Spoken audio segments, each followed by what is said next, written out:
അപ്പോൾ നമ്മുടെ പുതിയൊരു വീഡിയോയിലേക്ക് സ്വാഗതം. ഇന്ന് നമ്മൾ പഠിക്കാനാണ് കേട്ടോ ഒന്ന് പോകുന്നത്. ഇന്ന് നമ്മളൊരു ബ്ലോഗല്ല, പകരം നമുക്ക് കുറച്ചല്ല ഒരു ടോപ്പിക്ക് പഠിച്ചാലോ.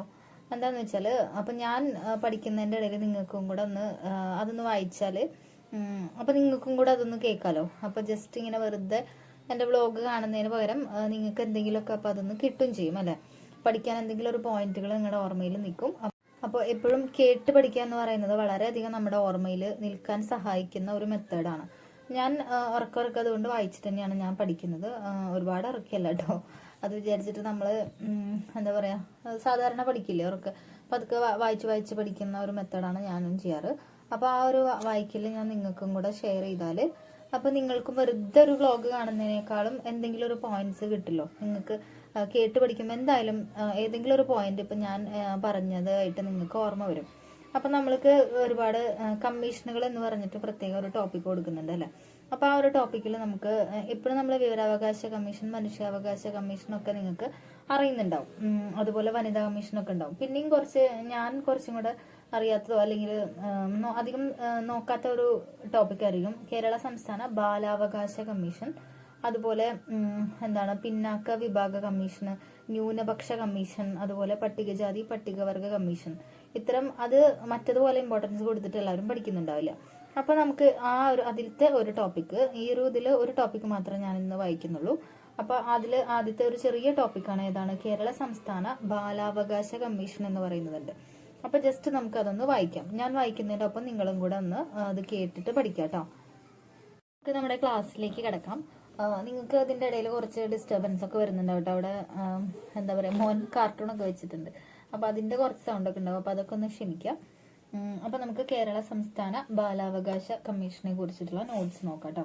അപ്പോൾ കേരള സംസ്ഥാന ബാലാവകാശ കമ്മീഷൻ പ്രവർത്തനം ആരംഭിച്ചത് 2013 ജൂൺ 3-നാണ്.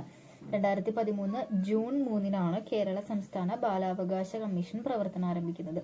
അപ്പൊ അത് പഠിക്കാനൊരു എളുപ്പം എന്ന് പറയുന്നത് ഇപ്പൊ 2013 ജൂൺ 3-നാണ്. അപ്പൊ ഈ ജൂൺ എങ്ങനെ ഓർക്കാന്ന് വെച്ചാൽ നമ്മൾ ബാലാവകാശ കമ്മീഷനാണ് പഠിക്കുന്നത്. അപ്പൊ കുട്ടികളൊക്കെ സ്കൂളിൽ പോകുന്നത് ജൂൺ മാസത്തിലാണ്. അപ്പൊ അതുകൊണ്ട് ജൂണിലാണ് ബാലാവകാശ കമ്മീഷൻ വന്നതെന്ന് ആലോചിക്കുക. കുട്ടികളായിട്ട് ബന്ധപ്പെട്ട ഒരു മാസമാണല്ലോ ജൂൺ മാസം എന്ന് പറയുന്നത്. അപ്പോൾ 2013 ജൂൺ 3. അപ്പൊ ജൂൺ കിട്ടി, പിന്നെ 2 3 വരുന്നതാണ്. 2013 3-മാണ് ഡേറ്റ് എന്ന് പറയുന്നത്. അപ്പൊ അങ്ങനെ കണക്ട് ചെയ്തിട്ട് പഠിക്കുക. അതാണ് അത് ഓർക്കാനുള്ള ഒരു മെത്തേഡ്. പിന്നെ കേരള സംസ്ഥാന ബാലാവകാശ കമ്മീഷന്റെ ഇപ്പോഴത്തെ ചെയർമാൻ എന്ന് പറയുന്നത് KV മനോജ് കുമാറാണ്. കേരള സംസ്ഥാന ബാലാവകാശ കമ്മീഷന്റെ ഇപ്പോഴത്തെ ചെയർപേഴ്സൺ എന്ന് പറയുന്നത് ആരാണ്? KV മനോജ് കുമാറാണ്. ഏറ്റവും ആദ്യത്തെ ബാലാവകാശ കമ്മീഷന്റെ ആദ്യത്തെ അധ്യക്ഷൻ എന്ന് പറയുന്നത് ഏറ്റവും ആദ്യത്തെ ആരായിരുന്നു എന്ന് ചോദിച്ചാല് നീലാ ഗംഗാധരനാണ്. അപ്പോൾ സംസ്ഥാന ബാലാവകാശ കമ്മീഷന്റെ ആദ്യത്തെ അധ്യക്ഷൻ എന്ന് പറയുന്നത് നീലാ ഗംഗാധരനാണ്. അപ്പൊ നീലാ ഗംഗാധരനെ കുറിച്ച് നിങ്ങൾ കേട്ടിട്ടുണ്ടായിരിക്കും അല്ലെ. ചീഫ് സെക്രട്ടറിക്ക് ആയിട്ടുള്ള വനിതകളിൽ ഒരാളാണ് നീലാ ഗംഗാധരൻ എന്ന് മുൻപ് നമ്മൾ നോക്കിയിട്ടുണ്ട്. അപ്പൊ സംസ്ഥാന ബാലാവകാശ കമ്മീഷന്റെ ആദ്യത്തെ അധ്യക്ഷൻ എന്ന് പറയുന്നത് ഈ നീലാ ഗംഗാധരനാണ്. ഇപ്പോഴത്തെ എന്ന് പറയുന്നത് KV മനോജ് കുമാറാണ്. ഇനി സംസ്ഥാന ബാലാവകാശ കമ്മീഷനെ നിയമിക്കുന്നതിനും നീക്കം ചെയ്യുന്നതിനുമുള്ള അധികാരം എന്ന് പറയുന്നത് അത് സംസ്ഥാന സർക്കാരിനാണ്. അല്ലെങ്കിൽ നമ്മൾ ഗവർണർ, രാഷ്ട്രപതി എന്നൊക്കെ പഠിക്കാറുണ്ടല്ലേ, വിവരാവകാശമായാലും മനുഷ്യാവകാശം ഒക്കെ വരുമ്പോൾ. പക്ഷെ ബാലാവകാശ കമ്മീഷൻ, കേരള സംസ്ഥാന ബാലാവകാശ കമ്മീഷനെ കുറിച്ച് പറയുമ്പോൾ അതിൽ അംഗങ്ങളെ നിയമിക്കുന്നതും നീക്കം ചെയ്യുന്നതും ആരാണ്? അത് സംസ്ഥാന സർക്കാരാണ്. അതുപോലെ സംസ്ഥാന ബാലാവകാശ കമ്മീഷനെ തിരഞ്ഞെടുക്കുന്ന സമിതിയുടെ അധ്യക്ഷൻ എന്ന് പറയുന്നത് ആരായിരിക്കും? സംസ്ഥാന സാമൂഹ്യ ക്ഷേമ വകുപ്പ് മന്ത്രിയായിരിക്കും. സംസ്ഥാന സാമൂഹ്യ ക്ഷേമ വകുപ്പ് മന്ത്രിയാണ് സംസ്ഥാന ബാലാവകാശ കമ്മീഷനെ തിരഞ്ഞെടുക്കുന്ന സമിതിയുടെ അധ്യക്ഷൻ. ഇനി സംസ്ഥാന ബാലാവകാശ കമ്മീഷനിൽ ചെയർപേഴ്സന്റെ കാലാവധി, ചെയർമാൻ അല്ലെങ്കിൽ ചെയർപേഴ്സൺ ഉണ്ടല്ലോ, അവരുടെ കാലാവധി എന്ന് പറയുന്നത് 3 വർഷം അല്ലെങ്കിൽ 65 വയസ്സാണ്. 3 വർഷം അല്ലെങ്കിൽ 65 വയസ്സ്. പക്ഷേ സംസ്ഥാന ബാലാവകാശ കമ്മീഷനിലെ അംഗങ്ങളുടെ കാലാവധി ഡിഫറൻസ് ഉണ്ട് കേട്ടോ. അപ്പോൾ ചെയർപേഴ്സന്റെ അല്ലെങ്കിൽ ചെയർമാന്റെ കാലാവധി 3 വർഷം 65 വയസ്സാണെങ്കിൽ അതിൽ അംഗങ്ങളുടെ കാലാവധി എന്ന് പറയുന്നത് 3 വർഷം അല്ലെങ്കിൽ 60 വയസ്സാണ്. 65 എന്നുള്ളത് 60 വയസ്സാണ്. ഇനി നമ്മൾ പറഞ്ഞു നീലാ ഗംഗാധരനാന്നും കൂടെ പറഞ്ഞു. അപ്പോൾ ഇതാണ് കേരള സംസ്ഥാന ബാലാവകാശ കമ്മീഷനെ കുറിച്ച് പറയാനുള്ളത്. അപ്പോൾ ഈ ഒരു വീഡിയോ ഇതുപോലെ മറ്റ് കമ്മീഷനുകളെ കുറിച്ച് ഞാൻ പറഞ്ഞ പോലെ കേരള സംസ്ഥാന പിന്നാക്ക വിഭാഗ കമ്മീഷൻ, അതുപോലെ പട്ടികജാതി പട്ടികവർഗ കമ്മീഷൻ, കേരള സംസ്ഥാന ന്യൂനപക്ഷ കമ്മീഷൻ, ഇതൊക്കെ പഠിക്കാനുണ്ട് നമുക്ക്.